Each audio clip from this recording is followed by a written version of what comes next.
बिस्मिल्लाहिर्रहमानिर्रहीम। Dear students, अस्सलाम वालेकुम। बेटे, जैसे कि आपको आइडिया है कि हमारा इनऑर्गेनिक वाला क्वेश्चन स्टार्ट हो चुका है और हमने इनऑर्गेनिक केमिस्ट्री के अंदर S and P block elements को कवर किया। आइए बेटे, हमारा next that is the last inorganic topic that is related to transition elements. बेटे, ट्रांजिशन एलिमेंट्स में सबसे पहले हम इंट्रोडक्शन ऑफ ट्रांजिशन एलिमेंट्स देखेंगे। This is the introduction of transition element.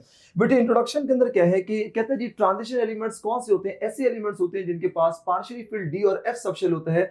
किन किन स्टेट्स के अंदर? वो एटॉमिक स्टेट के अंदर हो या वो किसी भी कॉमन ऑक्सीडेशन स्टेट के अंदर उनका डी और एफ ऑर्बिटल पार्शियली फिल्ड होना जरूरी है। बेटे, आपको पता है कि एक होता है फुली फिल्ड ऑर्बिटल, एक होता है हाफ फिल्ड ऑर्बिटल, और हाफ और फुली के अलावा जो भी कंडीशन होती है that is called as the partially filled orbital. जैसे बेटे आप जानते हैं कि डी में मैक्सिमम 10 इलेक्ट्रॉन आते हैं और उसका हाफ 5 होता है। अब बेटे इन दो हाफ और फुल के अलावा जो भी कंडीशन है वो पार्शियल के लिए अप्लाई की जाएगी।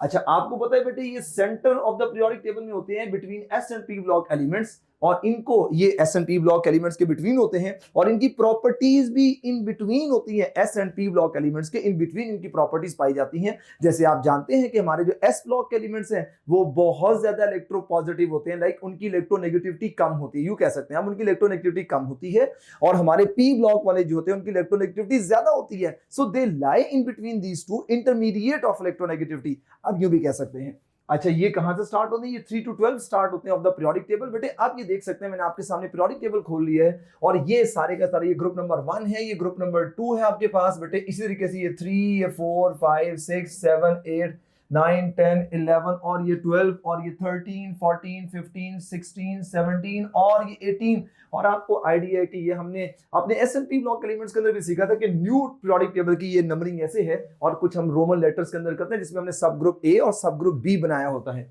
अच्छा बेटे, आपको ये नजर आ रहा है, दिस इज द सेंटर 1। ये बेटे सारे का सारा पार्ट है जो कि हमारा क्या कहलाता है, D and F block elements consider किए जाते हैं और ये ट्रांजिशन एलिमेंट्स होते हैं।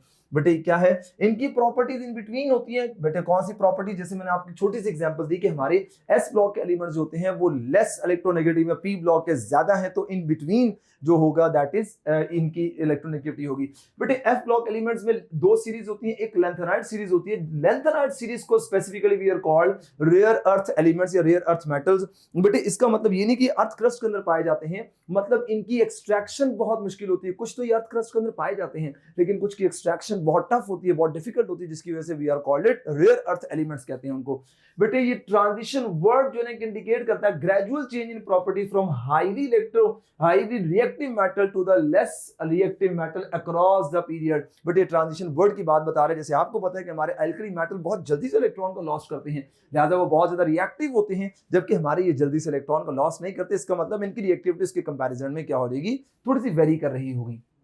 अच्छा बेटे, ये आपके सामने पीरियोडिक टेबल है। आप पीरियोडिक टेबल को जरा देखिएगा और यहाँ पीरियोडिक टेबल को देखने के बाद मैं आपको यहाँ पे डी और एफ ब्लॉक एलिमेंट्स की तरफ लेके आऊंगा। बेटे आपको पता है ये सारे का सारा part we are called it, हम इसको कहते हैं डी ब्लॉक एलिमेंट। और बेटे आपको आइडिया है ना कि आप लोगों की बुक्स के अंदर ये वाला जो ये देखो, आपको पता है ये पीरियड 1 है, this is period 1, this is period 2, period 3, period 4, period 5, period 6, period 7। बेटे पीरियड 7 इनकम्प्लीट है, लेकिन न्यू बुक जो हमारी फेडरल बोर्ड की आई है वहां पर ये क्लियरली है कि हमारी 7 पीरियड है वो भी क्या हो गया बेटे, उसके भी एलिमेंट्स यहां लगा दिए हैं और आप देख सकते हैं कि एलिमेंट्स लग गए। नाउ बेटे दीज आर द 2 सीरीज, ये हमारी लेंथेनाइड सीरीज है, ये वाली हमारी लेंथेनाइड सीरीज है, और ये हमारी कौन सी है, एक्टिनाइड सीरीज है। ठीक है, ये हमारी एक्टिनाइड सीरीज है। 14 एलिमेंट्स आप देख सकते हैं कौन कहां से स्टार्ट हो रहा है। ओके, नंबर 2 बेटे जरा देखिएगा कि ये जो हमारी स्कैंडियम होता है दिस, ये हमारी होती है 3D सीरीज, जो कहां से स्टार्ट होती है 4 पीरियड से। बेटे यहां से ये हमारे 3D सीरीज है। बेटे इस तरीके से ये हमारी 4D सीरीज है, ये हमारी 5D सीरीज है, ये हमारी 6D सीरीज है। तो बेटे आपको ना ये इंफॉर्मेशन भी क्या करनी है, याद रखना जरूरी है। ठीक है, ये भी information 5D and this is 6D series, और बेटे 7 पीरियड के अंदर आ रही है। ठीक है जी, और हमारे लेंथेनाइड और एक्टिनाइड्स कहां पे आ रहे हैं? आप देख रहे हैं कि बेटे लेंथेनाइड 57 एटॉमिक नंबर के बाद 72 आ गया। भाई कहां गए बाकी? 58 से लेके 71 तक बेटे ये हमारे 6 पीरियड के अंदर होते हैं and they are called as a 4f। बेटे इनका लास्ट इलेक्ट्रॉन f सबशेल के अंदर आता है, so that's why they are called as a f block elements. और ये हमारे कौन से एलिमेंट्स होंगे? ये भी ट्रांजिशन एलिमेंट है, बट इन ट्रांजिशन का एक नाम होगा। दीज आर जो डी ब्लॉक एलिमेंट्स है, they are called outer transition element, where as the lanthanide and actinide series are called as the inner transition elements. ठीक है जी, ओके। अच्छा, अब बेटे ये जो है हमारा 7 पीरियड है, और बेटे देखिए 89 के बाद एकदम 104 एटॉमिक नंबर आ गया भाई। बाकी दरमियान वाले कहां पे गए? 90 से 103 तक आपको नीचे एलिमेंट्स नजर आ रहे हैं। They are called as a 5F series, ये हमारी एक्टिनाइड सीरीज होती है, और ये 14 एलिमेंट्स है, ठीक है बेटे। अच्छा, अब जरा देखिएगा, यहां मैंने कुछ आपके सामने डी ब्लॉक एलिमेंट के और एफ ब्लॉक एलिमेंट के कुछ फीचर्स को डिस्कस किया है बेटे। इनके अदर नाम देख लें, इनको आउटर ट्रांजिशन एलिमेंट्स कहते हैं, इनको इनर ट्रांजिशन एलिमेंट्स कहते हैं, एक और भी नाम दिए जाते हैं इनको बेटे। याद रखिएगा, तुम्हारे आउटर ट्रांजिशन एलिमेंट्स हैं, हम इनको पेन अल्टीमेट भी कहते हैं भाई। What is the meaning of penultimate? Penultimate का मतलब होता है सेकंड लास्ट शेल। जबकि बेटे इनर ट्रांजिशन एलिमेंट्स को हम लोग एक और नाम भी देते हैं, they are also called as the antepenultimate. बेटे एंटाई पेन अल्टीमेट जो होता है, this is called as the third last shell. ये ना ग्रीक वर्ड्स है, याद रखना आप लोगों ने। अच्छा बेटे, इलेक्ट्रॉनिक कॉन्फ़िगरेशन का पैटर्न देख लो बेटे। इनकी इलेक्ट्रॉनिक कॉन्फ़िगरेशन ही होती है n-1, और d 1 से 10 इलेक्ट्रॉन इसके अंदर होंगे, और n इसके अंदर या तो 1 होगा या फिर 2 इलेक्ट्रॉन होंगे। और आपको पता है कि n यानी n यहाँ पे 4s होता है बेसिकली, ठीक है। और इसका जो 4s होता है उसमें या 1 इलेक्ट्रॉन होगा या 2 होंगे, कभी भी एम्प्टी आपको s नहीं मिलेगा। क्यों? क्योंकि आप जानते हैं कि यहाँ पे स्टेबिलिटी का आपने एक रूल पढ़ा था कि half filled orbital and fully filled orbital are very stable. तो बेटे अगर आपके पीछे d में अगर आपके पास 4 इलेक्ट्रॉन आ रहे हैं, तो s अपना 1 इलेक्ट्रॉन शिफ्ट कर देगा किसको? पीछे वाले मेंबर को। जिससे क्या होगा? जिससे उसकी स्टेबिलिटी बढ़ जाएगी, s भी स्टेबल हो गया, हमारा d भी क्या हो जाएगा? स्टेबल हो जाएगा। बेटे यहां पर भी कुछ ऐसी इलेक्ट्रॉनिक कॉन्फ़िगरेशन है, आप देख सकते हैं कि यहां f में 1 से 14 इलेक्ट्रॉन है, लेकिन पीछे d पड़ा हुआ, d में यहां एम्प्टी होगा, d में यहां 1 इलेक्ट्रॉन होगा, और ns फुली फिल्ड होगा। बेटे यहां इसका मतलब क्या है? अगर आप लोग थोड़ा सा गूगल करेंगे ना, तो गैडोलीनियम की आप लोगों ने इलेक्ट्रॉनिक कॉन्फ़िगरेशन देखनी है, तो बेटे गैडोलीनियम की जो इलेक्ट्रॉनिक कॉन्फ़िगरेशन है वो आपको कुछ इस तरीके से नजर आएगी। 4f जो है ना वो 8 होगा आपके पास, यहां आपके पास 5d होगा, यहां आपके पास 6s होगा। बेटे 6x फुली फिल्ड होगा।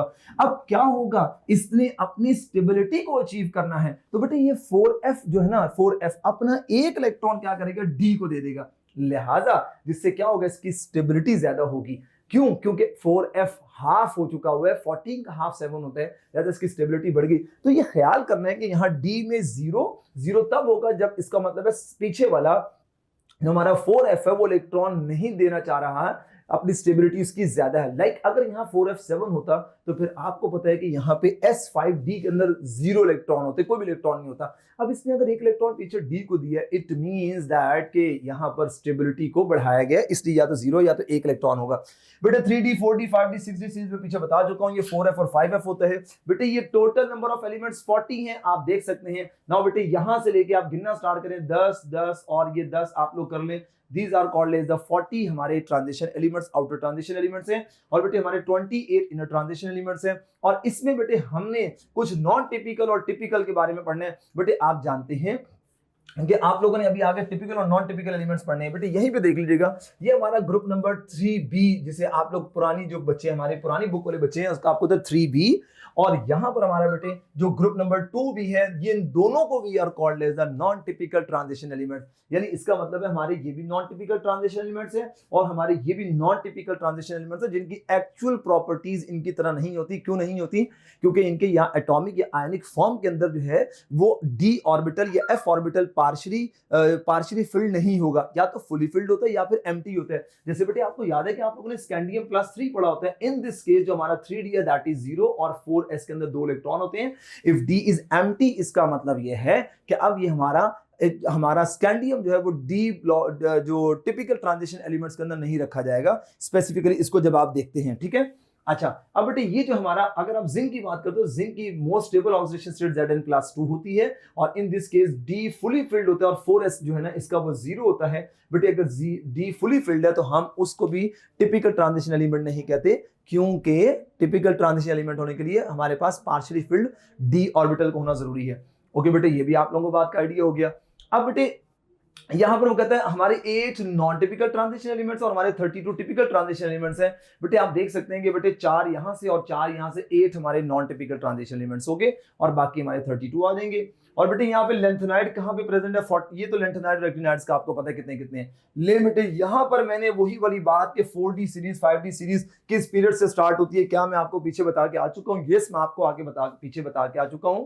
आप देख सकते हैं कि 4th पीरियड में 3D सीरीज आती है जो स्कैंडियम से स्टार्ट होती है जिंक तक जाती है। हमारी 4D सीरीज यट्रियम से स्टार्ट होती है कैडमियम तक जाती है। ये लैंथनम से स्टार्ट होती है और मरकरी तक जाती है। हमारी 5D 6D सीरीज हमारी एक्टिनाइड से स्टार्ट होती है और ये कॉपरनीशियम कहते हैं, इसको कॉपरनीशियम कहते हैं। ठीक है, ओके बेटे, ये भी हो जाएगा। अब बेटे हमारे टिपिकल और नॉन टिपिकल ट्रांजिशन में इसकी कुछ प्रॉपर्टीज होती हैं। इनमें क्या होता है कि हमारा inner D subshell is in the process of filling, यानी इसका मतलब ये है कि जिनका डी ऑर्बिटल फिलिंग के प्रोसेस के अंदर होगा they are called typical transition element. Non typical क्या होंगे बेटे? ऐसे कि जिनका डी ऑर्बिटल या तो फुली फिल्ड होगा या डी ऑर्बिटल क्या होगा? एम्प्टी होगा।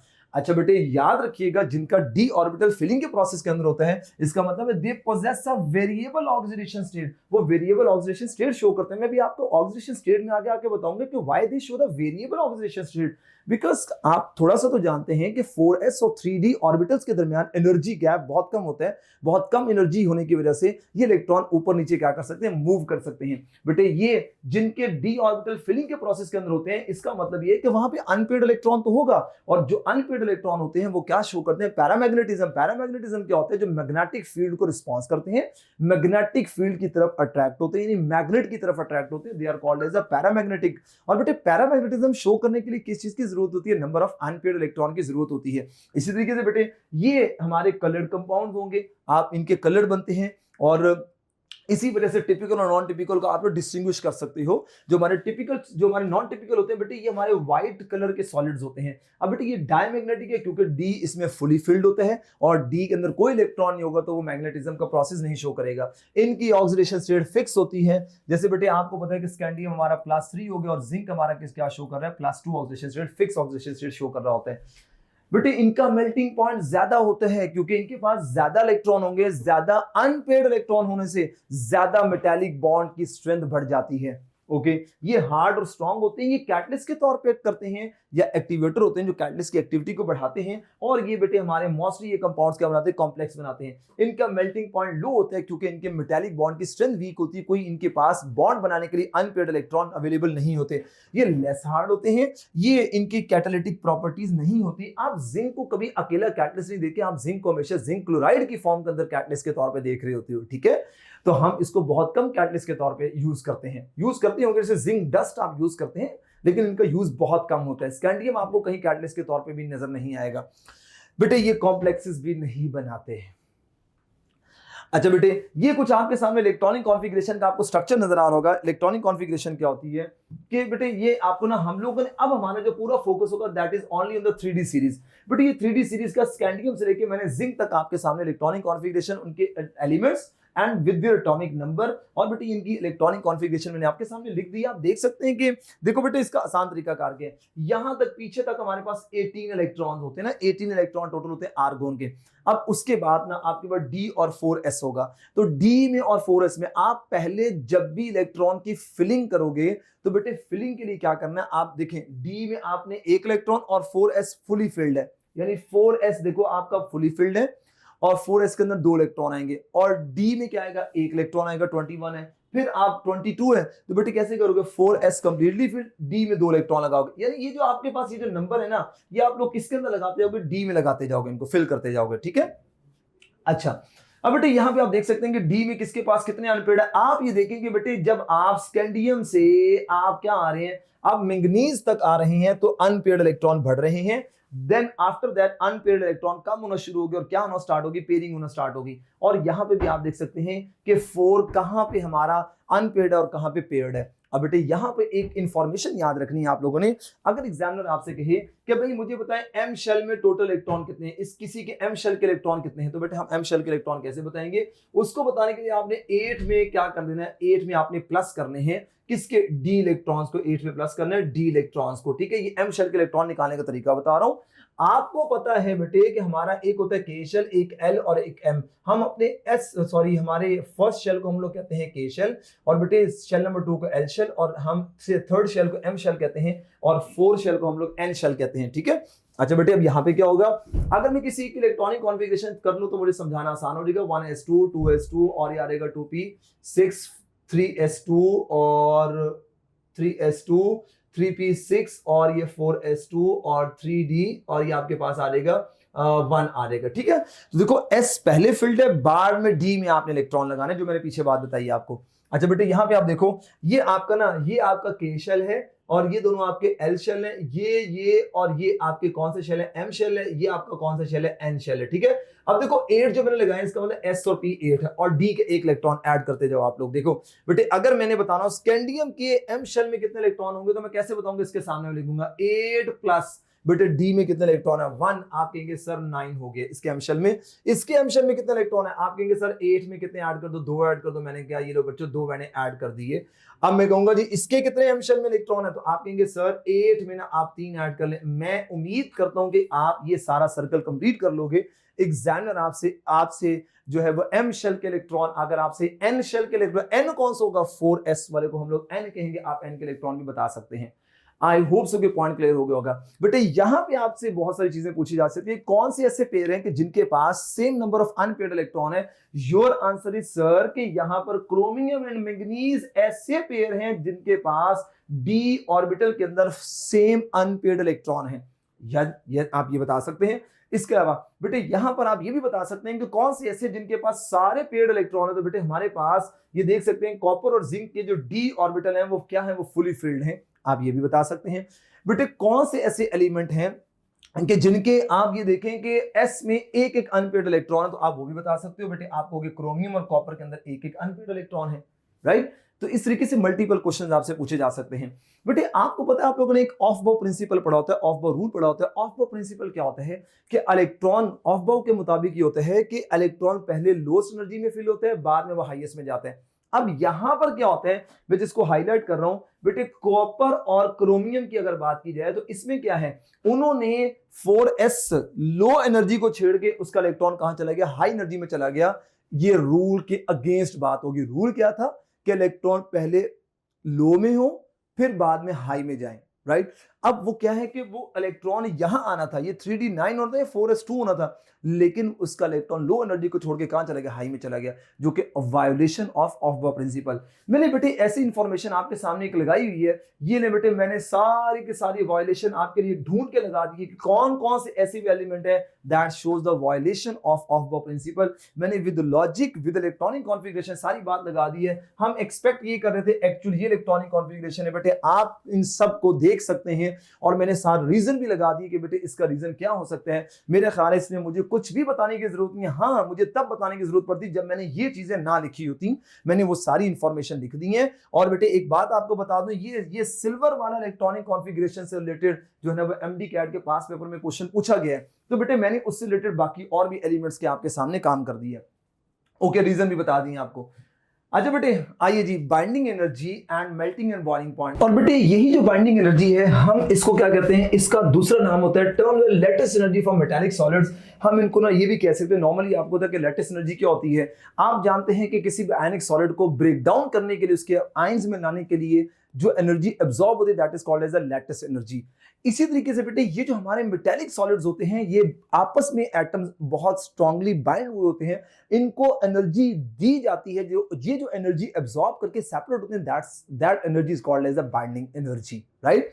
अच्छा बेटे यहां मैंने एक बात लिखी है कि binding energy is directly proportional to S electron, जो कि कहां इन्वॉल्व होते हैं, मेटालिक बॉन्ड के अंदर। इसका मतलब ये हुआ बेटे, याद रखिएगा जो हमारे एस के इलेक्ट्रॉन होते हैं वो बेसिकली जो है ना वो डीलोकलाइजेशन के अंदर पार्टिसिपेट करते हैं, यानी वो डीलोकलाइजेशन कर रहे होते हैं और वो ना पूरे मेटालिक लैटिस के अंदर एस के इलेक्ट्रॉन रिवॉल्व कर रहे होते हैं, ठीक है।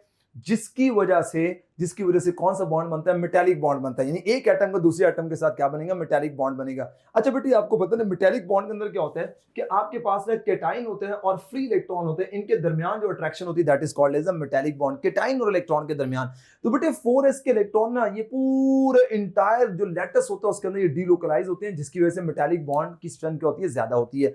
जितने उसके s के इलेक्ट्रॉन जितने मोबाइल होंगे, जितने डीलोकलाइज होंगे, उतने मेटालिक बॉन्ड की स्ट्रेंथ ज्यादा होगी। Similarly binding energy is directly proportional unpaired electron जो कि कोवलेंट बॉन्डिंग में इन्वॉल्व होते हैं। बेटे दिस इज वेरी इंपॉर्टेंट।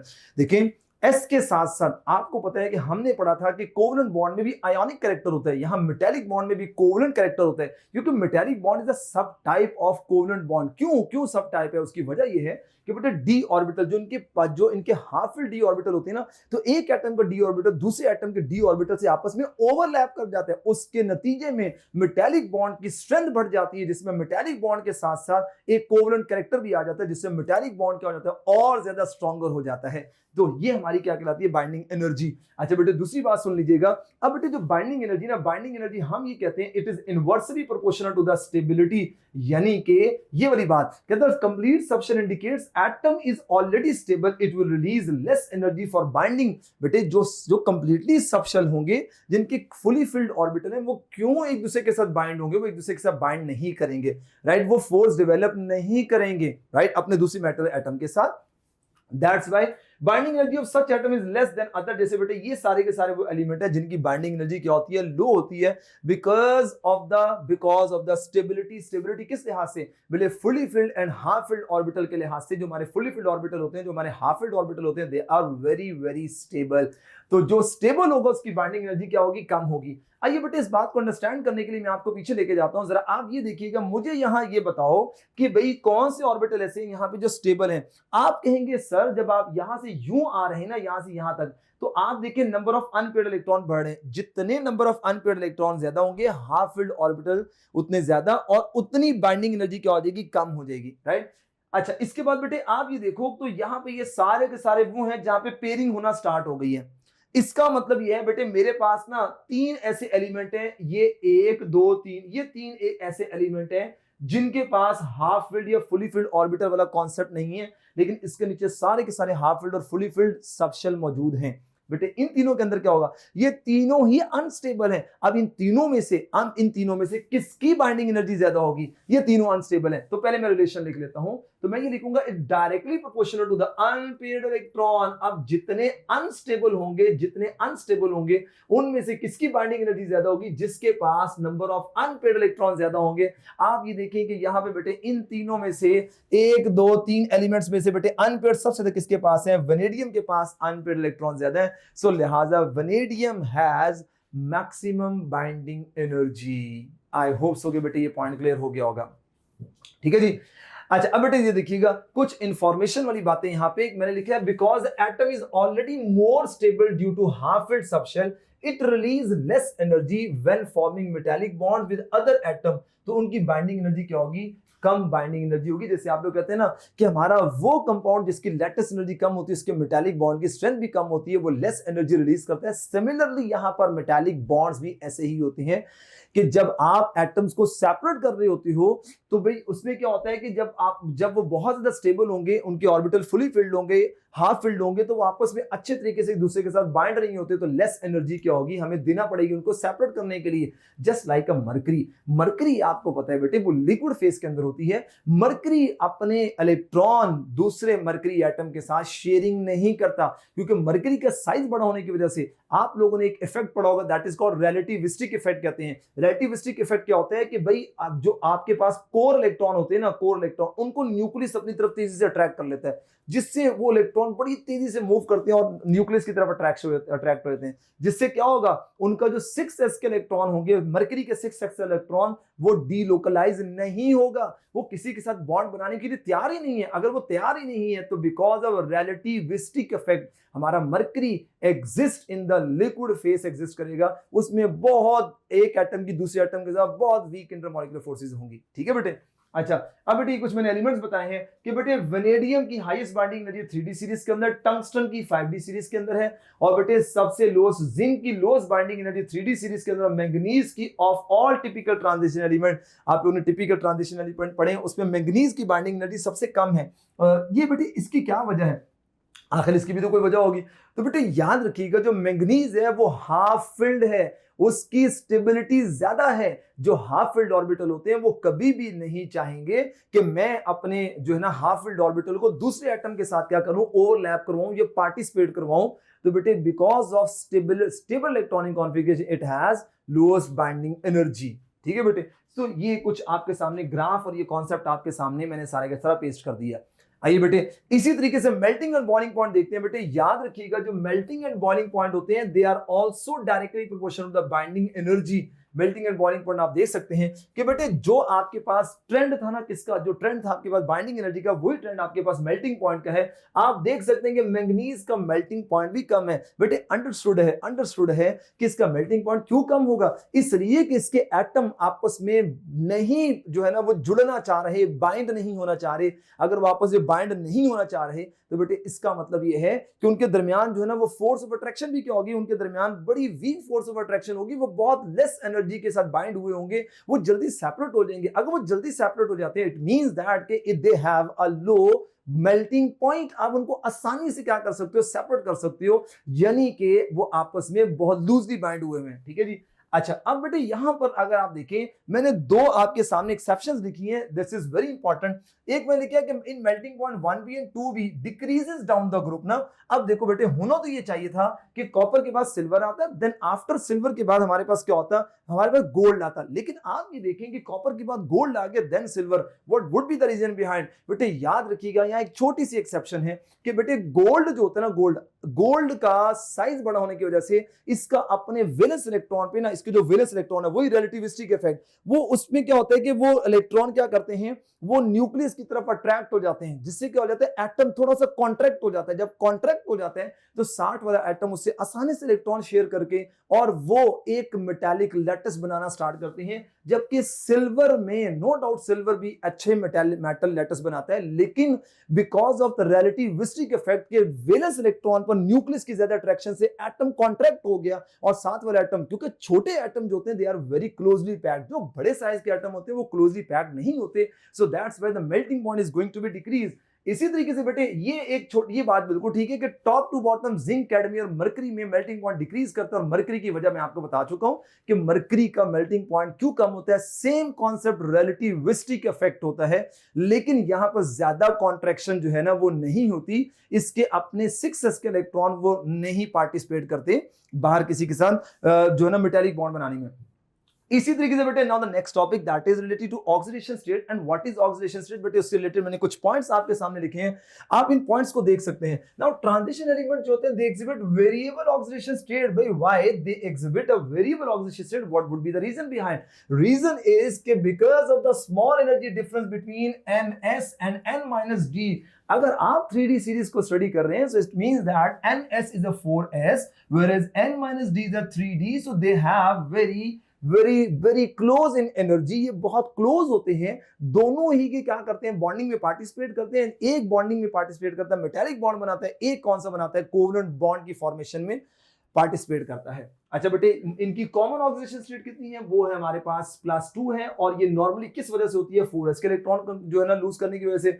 अगर बेटे आप लोगों ने मैक्सिमम ऑक्सीडेशन स्टेट निकालनी है, this is very important formula. वो फॉर्मूला क्या है कि आपके पास जितने भी टोटल इलेक्ट्रॉन है 4s के, आप नंबर ऑफ अनपेड इलेक्ट्रॉन निकाल दो 3d के। आइए मैं आपको इलेक्ट्रॉनिक कॉन्फ़िगरेशन की तरफ लेके जाता हूं, दोबारा से यहां पे लेके जाता हूं और मैं आपको हायर ऑक्सीडेशन स्टेट निकाल के दिखाता हूं। बेटे मुझे एग्जामिनर कहे कि भाई आप मुझे यहां पे ना ऑक्सीडेशन स्टेट निकाल के दिखाओ। हायर ऑक्सीडेशन स्टेट में कैसे निकालूंगा, हमने क्या करा था 4s के सारे इलेक्ट्रॉन ना, ठीक है, मैं निकालता हूं मैंगनीज की निकालता हूं हाईएस्ट। देखते हैं भाई 4s के 2 इलेक्ट्रॉन 2+, बेटे कितने अनपेड है, 1 2 3 4 5, बेटे 5, ये आपके पास डी के अनपेड आ गए, 7 ऑक्सीडेशन स्टेट आ गया। अब जी मुझे कहा जाता है निकल की ऑक्सीडेशन स्टेट निकालो हाईएस्ट। बेटे 4s के कितने इलेक्ट्रॉन 2, और डी के कौन से लेने, अनपेड लेने। बेटे डी के अनपेड इलेक्ट्रॉन कितने 2, इसकी ऑक्सीडेशन क्या स्टेट क्या होगी, ये होगी 4 होगी। सो बेटे ये एक इंटरेस्टिंग सा फॉर्मूला कि आप हाईएस्ट ऑक्सीडेशन स्टेट कैसे निकालते हो, ठीक है जी। अच्छा उसके बाद बेटे ये भी आपको आइडिया हो गया। इसी तरीके से बेटे ये कहता है जी +3 the stable oxidation state at the start of the scandium. Scandium जब 3d के इलेक्ट्रॉन लूज कर देते हैं, पीछे इसका 4s कंप्लीटली फिल्ड ऑर्बिटल पर, सॉरी जब ये +3 लूज कर देता है तो इसके 4s के 2 इलेक्ट्रॉन 3d वो खत्म हो जाता है, पीछे इसके पास 3s2 और 3p6 फुली फिल्ड ऑर्बिटल होते हैं। इसलिए स्टार्ट में +3 और बेटे हमारा जो जिंक है एंड पर वो +2 ऑक्सीडेशन स्टेट शो कर रहा होता है। अच्छा बेटे ये मैंने कुछ बताया कि स्कैंडियम इसमें 0 होते हैं और आयरन में +5 होते हैं, जो कि मोर स्टेबल है। स्कैंडियम +2 आयरन +2 रिस्पेक्टिवली, इन दोनों के कंपैरिजन में वो हमारा ज्यादा स्टेबल होगा स्कैंडियम +3 और यहाँ आयरन +3। बेटे यहाँ एक इंफॉर्मेशन में ली है कि जितना लोअर ऑक्सीडेशन स्टेट किसी चीज का होगा, याद रखिएगा उसकी रिड्यूसिंग पावर उतनी कम होती है, उसमें बेसिक एंड आयनिक नेचर और बेसिक कैरेक्टर क्या होगा उतना ज्यादा होगा। बेटे शायद आप लोगों को याद हो, मैंने आप लोगों को ना इनऑर्गेनिक केमिस्ट्री में एक बात बताई थी कि oxidation state is directly proportional to the covalent character. जितना ऑक्सीडेशन स्टेट ज्यादा होगा उसमें कोवलेंट कैरेक्टर ज्यादा होगा। और बेटे आप जानते हैं कि covalent character is inversely proportional to the ionic character. ठीक है, ये बात आप लोगों को याद होगी। अच्छा, अब देखिए जितनी हायर ऑक्सीडेशन स्टेट होगा उसकी ऑक्सीडाइजिंग पावर उतनी ज्यादा होती है, यानी गेन ऑफ इलेक्ट्रॉन की पावर उतनी ज्यादा होती है, तो वो उतना एसिडिक होगा और उसमें कोवलेंट कैरेक्टर क्या होगा उतना ज्यादा होगा। भाई मिसाल के तौर पर अगर एग्जामिनर मुझे कहता है कि मेरे पास MnO2 है और बेटे मेरे पास MnO4 और ये 1 माइनस है, अगर एग्जामिनर आपसे पूछे बताओ इन दोनों में से कौन ज्यादा रिड्यूसिंग है, कौन ऑक्सीडाइजिंग है, किसमें कोवलेंट कैरेक्टर ज्यादा है, किसमें आयनिक ज्यादा, मैं बता सकता हूं। यहां इसका ऑक्सीडेशन स्टेट +4 है, यहां इसका ऑक्सीडेशन स्टेट +7 है। बेटे आप देखें Mn+2 ये ज्यादा रिड्यूसिंग बेसिक और ये ज्यादा आयोनिक होगा, और Mn+7 ज्यादा ऑक्सीडाइजिंग होगा और ये ज्यादा क्या होगा, इसमें कोवलेंट कैरेक्टर क्या होगा उतना ज्यादा होगा। लिहाजा बेटे आपको ये इंफॉर्मेशन भी याद रखनी है इनसे रिलेटेड। ठीक है जी, ओके। अब बेटे यहां पर मैंने कुछ ऑक्सीडेशन स्टेट ऑफ 3D, ये आपको नजर नहीं आ रहा होगा, ऑक्सीडेशन ऑफ 3D सीरीज। बेटे 3D सीरीज की मैंने सारी ऑक्सीडेशन स्टेट निकाल के रख दी है। यहां एक इंफॉर्मेशन याद रखनी है कि हमारे कॉपर का +1, हमारा आयरन, हमारा मैंगनीज +1 ऑक्सीडेशन स्टेट्स भी समटाइम शो करते हैं। ये एक इंफॉर्मेशन याद रखनी है। 3 एलिमेंट ऐसे हैं जो +1 ऑक्सीडेशन स्टेट शो करते हैं।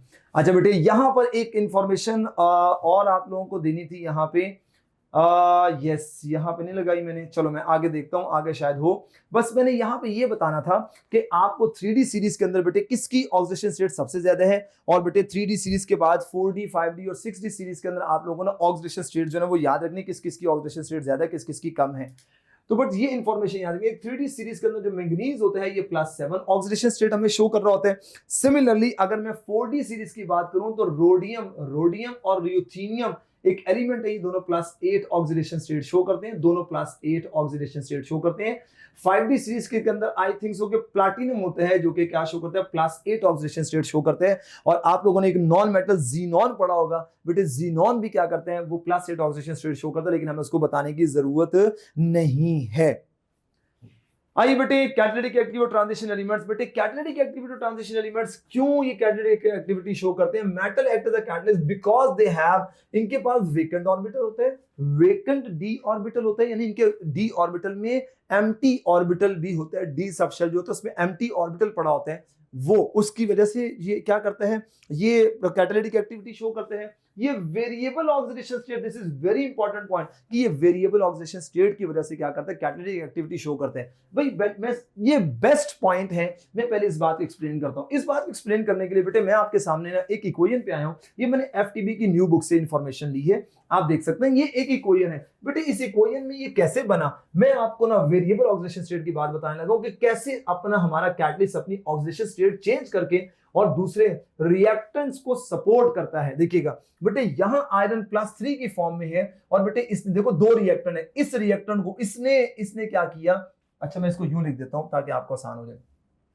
ये +2 में गया। बेटे आपको पता है कि इसकी ऑक्सीडेशन स्टेट डिक्रीज करी, जिसकी डिक्रीज करती है इसका मतलब उसकी क्या होती है, रिडक्शन होती है, ये आपको पता है। इसका मतलब ये है कि ये इसको 1 इलेक्ट्रॉन देगा तो ये +3 से +2 में चला गया, अब ये -1 से 0 में आ गया, इसकी क्या हुई है, ऑक्सीडेशन स्टेट बढ़ी है, इसकी क्या हो गई है, ऑक्सीडेशन हो गई है, राइट। आपने देखा कि यहां पे हमारे कैटलिस्ट ने क्या किया, इसका मतलब इसके पास कोई वेकेंट ऑर्बिटल पड़ा होगा, इसने क्या किया, या इसके पास अनपेयर्ड कोई जो है ना वो ऑर्बिटल होगा, इसने क्या किया, 1 इलेक्ट्रॉन एब्सॉर्ब किया, एक्सेप्ट किया, और ये +2 में चला गया। अब देखिएगा कैटलिस्ट, यानी ये टेंडेंसी थी वेरिएबल ऑक्सीडेशन स्टेट शो करने की वजह से ये सारा काम हो रहा है। अब दूसरे केस में देखो, अब ये वाला रिएक्टेंट जो मेरा +2 है, ये +2 से दोबारा किस में चला गया, +3 में चला गया, इसका मतलब इस इलेक्ट्रॉन को लॉस्ट किया होगा, क्या इसने 1 इलेक्ट्रॉन इसको दिया होगा। इस वक्त यहां पे ये +7 ऑक्सीडेशन स्टेट शो कर रहा है, ये +7 से +6 में आ गया, इट मींस दैट इसकी हुई है रिडक्शन, इसकी रिडक्शन, और हमारे मेटल की क्या हुई है, ऑक्सीडेशन हुई है। इसका मतलब इसने 1 इलेक्ट्रॉन प्रोवाइड करके इसको मोस्ट स्टेबल प्रोडक्ट के अंदर कन्वर्ट कर दिया। Now this example reflect that कि हमारा metal variable oxidation state show कर रहा है वेकेंट डी ऑर्बिटल होने की वजह से, और इस वेरिएबल ऑक्सीडेशन स्टेट की वजह से बेटे क्या करते हैं, ये इंटरमीडिएट के तौर पे काम कर रहे हैं। इंटरमीडिएट क्या होते हैं, जैसे आप ये देखिए बेटे, अब यहां से ये और ये मैं कैंसिल कर दूं, यहां से ये दोनों कैंसिल कर दूं, तो इसका मतलब है इंटरमीडिएट के तौर पर ये करता है, रिएक्टेंट्स को सपोर्ट करता है, एक्टिवेशन एनर्जी को लो करता है। ये एक इंफॉर्मेशन थी जो इन सारे पॉइंट्स को एक्सप्लेन करेगी वेरिएबल ऑक्सीडेशन स्टेट। इस तरीके से कहता है defects in crystal which allow the gases to absorb on the metal surface. असल में होता क्या है कि जो आपकी कैटलिस्ट की सरफेस होती है ना, इनके दरमियान में कुछ खाली स्पेसेस होती हैं, उन स्पेसेस के अंदर गैस क्या हो जाती है, एब्जॉर्ब हो जाती है। इनका सरफेस एरिया बहुत ज्यादा होता है, क्योंकि जब आप इनको पाउडर फॉर्म में लेके आते हैं बहुत ज्यादा पार्टिकल होते हैं और एक एक पार्टिकल के ऊपर एक गैस एब्जॉर्ब होती है। इसी तरीके से इनकी क्या कुछ इंटरमीडिएट्स मैंने जो पीछे बता दी, इंटरमीडिएट्स बनाते हैं रिएक्टेंट और प्रोडक्ट में। अगर सेम एलिमेंट आ जाता है ना, देखो जैसे ये सेम है, यहाँ पे भी ये सेम है, तो इन कैंसिल कर देते हैं। तो हमारा कैटलिस्ट पहले भी +3 में था, एंड भी में +3 में मिला, इसका मतलब है रिकवर हो गया वो। अच्छा, ये लो रिएक्टिविटी यानी इनकी रिएक्टिविटी नहीं होती, ये हमारे जो है ना वो जो रिएक्टेंट होगा उसके साथ कोई रिएक्टिविटी शो नहीं करेगा। बट आप देख सकते हैं यहां पे, याद रखिएगा ये 4 फेजेस से हमारा कैटलिस्ट गुजर के प्रोडक्ट बना रहा होता है। कैसे, सबसे पहले हमने ये 2 रिएक्टेंट लिए, हमारा रिएक्टेंट 1 है, और बेटे ये रिएक्टेंट 1 और ये रिएक्टेंट 2, ये हमारा ए है और ये हमारा बी है। ये दोनों क्या करेंगे, यहां पे आएंगे। ये बेटे मेरे पास ना ब्लू है, मैं इसको ये कलर दे रहा हूं, ये दोनों यहां पर आए हैं, ठीक है, और ये दोनों आके यहां पे आके एब्जॉर्ब हो गए। बेटे जब ये पहला प्रोसेस होता है एडसॉर्प्शन, ये एडसॉर्प्शन होता है। One of the reactant approaches the catalyst surface and settle on to the active side. Active side क्या होती है, ये वाली जो खाली स्पेसेस है एक्टिव साइड कहते हैं, वहां आके ये सेटल होता है। फिर कहते हैं another reactant approaches the catalyst, दूसरा रिएक्टेंट भी क्या करेगा, उस कैटलिस्ट को क्या कर रहा होता है, अप्रोच कर रहा होता है। जब ये दोनों अप्रोच होंगे, ये देखो अब दूसरा रिएक्टेंट भी जब अप्रोच करेगा तो इसके ऊपर आएगा ना दूसरा रिएक्टेंट, जब दूसरा रिएक्टेंट इसके ऊपर आएगा तो हमारा कैटलिस्ट क्या करेगा, इसके साथ रीअरेंज करेगा, rearrangement of electron takes place. जैसे आपने पीछे देखा कि वहां इलेक्ट्रॉन्स की आयोडाइड और जो थायोसल्फेट है उसके दरमियान इलेक्ट्रॉन की रीअरेंजमेंट हुई है, और उसके बाद क्या होगा, प्रोडक्ट रिलीज होगा। This process is called as the desorption. But ये प्रोडक्ट की फॉर्म में क्या हो जाएगा, निकल जाएगा। ये हमारा था कैटलिस्ट। नहीं बेटे, ये सारी की सारी इंफॉर्मेशन जिसका आपने स्क्रीनशॉट जस्ट लेना है, कौन सा कहां पे बेटे, मैंने आपकी तमाम जितने भी आप लोग बोर्ड से रिलेटेड बच्चे हो तमाम तो मैंने डाटा आपके सामने निकाल के रख दिए। इस टेबुलर डाटा के अंदर आपको सारी इंफॉर्मेशन मिल रही है कि कैटलिस्ट उसका केमिकल रिएक्शन क्या है, just totally memory based, just रट्टा है। आपको ये रट्टा लगाना बहुत ज्यादा जरूरी है। यहाँ जिगलर नाटा कैटलिस्ट बड़ा इंपॉर्टेंट है, जो मैंने टाइटेनियम क्लोराइड उसके साथ होता है ट्राई इथाइल एल्यूमिनियम। बेटे ये ट्राई इथाइल एल्यूमिनियम भी इसके साथ ना, ये दोनों मिला के जिगलर नाटा पढ़ा जाता है, ठीक है। इसको ये जस्ट मेमोरी बेस्ड है, आपको याद करना है। ओके बेटे, इंटरस्टिशियल कंपाउंड और अलॉय। बेटे अलॉय क्या होते हैं, ये हमारे मिक्सचर ऑफ मॉल्टन मेटल्स होते हैं, हम इनको मेटल सॉल्यूशन भी कहते हैं। और ये सॉलिड टाइप ऑफ सॉल्यूशन होते हैं। जैसे बच्चे लिक्विड होता है, गैस लिक्विड होता है, लिक्विड गैस होता है, सॉलिड गैस होता है, सॉलिड सॉल्यूशंस होते हैं। तो हम सॉलिड को दूसरे सॉलिड के अंदर क्या करते हैं, मर्ज करते हैं, जिसकी वजह से हम इसको क्या कहते हैं, सॉलिड सॉल्यूशन। इनमें कोई स्पेसिफिक रेशियो पे एलिमेंट नहीं होता, मतलब ये इसीलिए हम इनको क्या कहते हैं, नॉन स्टोइकोमेट्रिक। ऐसा नहीं है कि भाई आपने ना एक को दोनों में ना रेशियो एडजस्ट कर ले, 2:1, 1:3। तो बेटे इनमें ना ये नॉन स्टोइकोमेट्रिक होते हैं, यानी पॉइंट्स के अंदर भी इनकी वैल्यूज जो है वो आ रही होती हैं। कोई फिक्स नहीं होता कि किस मेटल को कितना लेना है, आप लोगों ने कोई फिक्स नहीं है। जैसे बेटे आपको तो वाटर बनाने के लिए 2:1 फिक्स है, वो स्टोइकोमेट्रिक कहलाता है। अलॉय 2 तरह के होते हैं इंटरस्टिशियल। वैसे ऐसे अलॉय जिसमें स्मॉल एटम इंट्रोड्यूस हो जाता है लैटिस के अंदर, और small atom is usually non metal. बेटे जैसे आप स्टील की बात करते हो, नॉन मेटल हमारे पास कार्बन, नाइट्रोजन, हमारे पास बोरॉन, हमारे पास हाइड्रोजन। तो बेटे ये मेटालिक लैटिस है ना, इस मेटालिक लैटिस के अंदर क्या हो जाएगा, यहाँ कहीं ना कहीं ये छोटा सा ना नॉन मेटल आके ऐड हो जाएगा, ठीक है। इसको कहेंगे इंटरस्टिशियल अलॉय।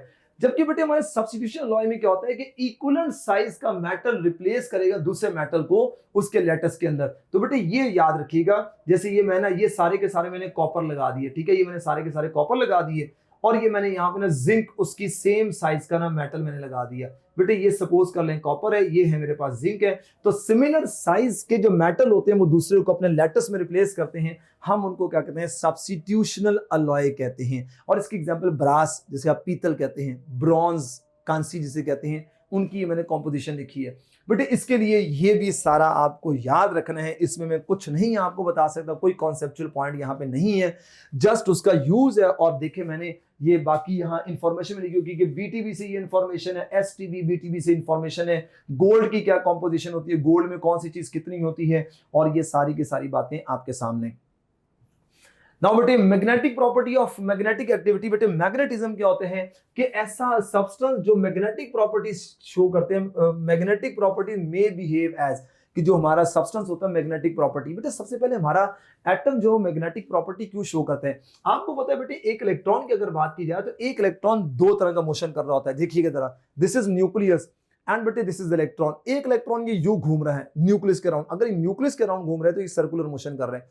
अगर ये सर्कुलर मोशन के साथ साथ ये अपनी एक्सिस पे भी घूमता है, देखो मैं अपनी एक्सिस पे भी घुमा रहा हूं, अपनी एक्सिस पे घुमा रहा हूं बेटे, इसका मतलब है सर्कुलर मोशन के साथ साथ ये ऑर्बिटल मोशन भी कर रहा है, जिससे क्या हो जाएगा, जिससे ये हो जाएगा कि हमारा इलेक्ट्रॉन दो मोशन, एक सर्कुलर मोशन और एक बेटे कौन सा मोशन होगा, हमारा ऑर्बिटल मोशन होगा, जिसकी वजह से क्या होगा, ये हमारा एक टाइनी मैग्नेट बन जाएगा। जब हम मैग्नेटिक फील्ड लगाएंगे ना तो इसके दो पोल बन जाते हैं, नॉर्थ पोल और साउथ पोल, तो बेटे ये मैग्नेटिक फील्ड को रिस्पॉन्स करते हैं। अब बेटे हमारे पैरामैग्नेटिज्म क्या होते हैं कि बेटे आपके पास ना होता क्या कि पहले ये इलेक्ट्रॉन रैंडमली ऐसे ऐसे इलेक्ट्रॉन ना रैंडमली बिखरे होते हैं, लेकिन बेटे जैसे ही क्या करते हैं हम मैग्नेटिक फील्ड अप्लाई करते हैं ना, तो ये सारे के सारे ये ऐसे ना मैग्नेटिक फील्ड के साथ अलोंग जो है ना अलाइंड हो जाती है। जब मैंने मैग्नेटिक फील्ड अप्लाई की तो बेटे ये क्या होगा, ये सब्सटेंस है, तो मैग्नेटिक लाइन ऑफ फोर्स क्या होगी, मैग्नेटिक लाइन ऑफ फोर्स जो है ना वो इसकी तरफ अट्रैक्ट होंगी। ठीक है, मतलब ये substance in magnetic line of force, ये मैग्नेटिक लाइन ऑफ फोर्स जो ना काफी बेंट हो जाएंगी इस सब्सटेंस की तरफ,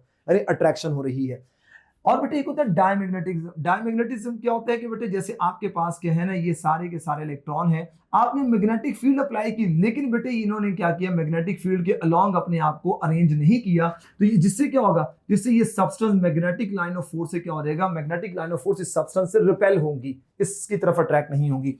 और एक बेटे हमारा होता है जो है ना फेरोमैग्नेटिज्म। बेटे फेरोमैग्नेटिज्म क्या होता है कि वो क्या होता है, वो परफेक्टली मैग्नेटाइज होते हैं in the absence of magnetic field और प्रेजेंस ऑफ मैग्नेटिक फील्ड। बेटे वो एब्सेंस ऑफ मैग्नेटिक फील्ड में बड़ा अच्छा मैग्नेटाइज होते हैं। जब आप मैग्नेटिक फील्ड अप्लाई करते हैं, ये मैं मैग्नेटिक फील्ड अप्लाई की, वो प्रॉपर्ली अपने आप को मैग्नेट, पहले भी जिस तरीके से मैग्नेटाइज है बाद में मैग्नेटाइज है। और बेटे यहाँ पे क्या होगी, यहाँ लाइन ऑफ फोर्सेस क्या होंगी, इस सब्सटेंस की तरफ बहुत ज्यादा बेंड हो जाएंगी, बहुत ज्यादा बेंड होंगी। तो बेटे इससे क्या होता है कि ये फेरोमैग्नेटिज्म। अब बेटे पैरामैग्नेटिज्म की वजह क्या होती है कि नंबर ऑफ अनपेयर्ड इलेक्ट्रॉन्स। ठीक है, अब बेटे मैग्नेटिक मोमेंट निकालने का फॉर्मूला होता है √n और n+2। n हमें नंबर ऑफ अनपेयर्ड इलेक्ट्रॉन है, और आप बेटे यहाँ पे number of unpaired electron put करके आप मैग्नेटिक मोमेंट निकाल सकते हैं कि इसका मैग्नेटिक मोमेंट क्या है। ठीक है, अच्छा बेटे ये मैंने बोली कि अल्कली मेटल्स हो गए group number 4b 5b 6b 7b 8b 1b और कॉपर +2 की फॉर्म के अंदर, these all are the element that shows paramagnetism. ये पैरामैग्नेटिज्म शो करते हैं।